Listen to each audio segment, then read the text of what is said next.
Picture. This is a street in Boston where they spent all day digging out. And tonight, 2 days since the storm first hit, the death toll now up to 11 people across 4 states. Some 290,000 families still without power. Our extreme weather team on all of this tonight. Meteorologist Ginger Z on the other brewing threat tonight in the weather.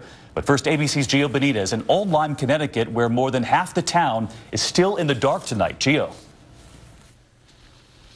Good evening, David. Emergency operation centers like this one are desperately working to get everything back to normal. Tonight, the rush is on to get the lights back on, to clear the roads and driveways ahead of the Monday morning commute. In this picturesque Connecticut town of 8,000, more than 80% of the homes lost power in the blizzard. One of the biggest problems, downed trees. The Frasers have been without power for 2 days. What do you miss most about having power? You know, yesterday there were some great basketball games on, college basketball games. Missed every one of them. Crews are working around the clock to restore the power. You have these trees coming down onto the power lines. Correct. That's our biggest problem right now. Close to 300,000 people are still without power in the Northeast. And those busy Northeast airports getting back to business from over 5,000 canceled flights at the height of the storm, tonight down to just over 700. Amtrak restored limited service from New York to Boston today. And on New York's Long Island, this 26-mile stretch of the Long Island Expressway, which yesterday was littered with abandoned cars, shut down today and cleared of vehicles.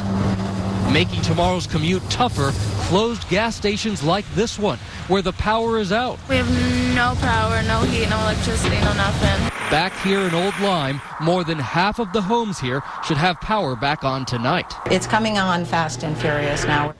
And despite everyone's hard work, it could take days to get this all cleaned up, David. All right, Gio Benitez tonight. Gio, our thanks to you. Of course, Massachusetts, one of the hardest hit states with the most loss of power and some shelters at capacity. ABC meteorologist Ginger Z went to Cape Cod, Massachusetts, where so many families are still in shelters tonight. Ginger, good evening. Good evening to you, David. 1,400 people in 4 different states spent the weekend, or at least went to a shelter, including a bunch of grateful folks we met today.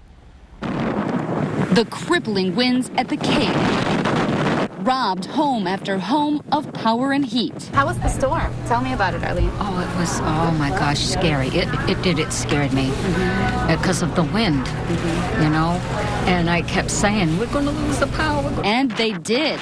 Bob and Arlene Williams made it through the storm, but the cold with no heat, that was too much to handle. It's 54 degrees. That's not warm enough for him. He said, I've got to get out of here. I'm having trouble breathing. I've got to get out. So they joined about 300 others here at this Red Cross shelter on Cape Cod. Their pup Lola was welcome too. Well, we're glad they had a place to go and Lola didn't have to stay home alone. Almost 40 cats and dogs line the locker rooms of this high school turned shelter. Mocha seems to be very comfortable, and our house is 38 degrees. So she was like a little block of ice. Dana and Dana Leahy, father and son, couldn't believe how cold it got after the storm. Well, we've been living down the Cape now 27 years, and we never had to leave the house when there was a storm. And then finally my son says to me, Dana, Dad, it's 19 degrees. Dana couldn't feel his feet. I couldn't feel him for like a few hours, so I was scared. Tonight, Bob and Arlene are grateful for a warm place to sleep. As much as I want to, I'd rather go home, but this is the next best place to be. And Ginger, I know you're also keeping your eye on 2 other weather threats this evening. First of all, that other major storm moving across the country.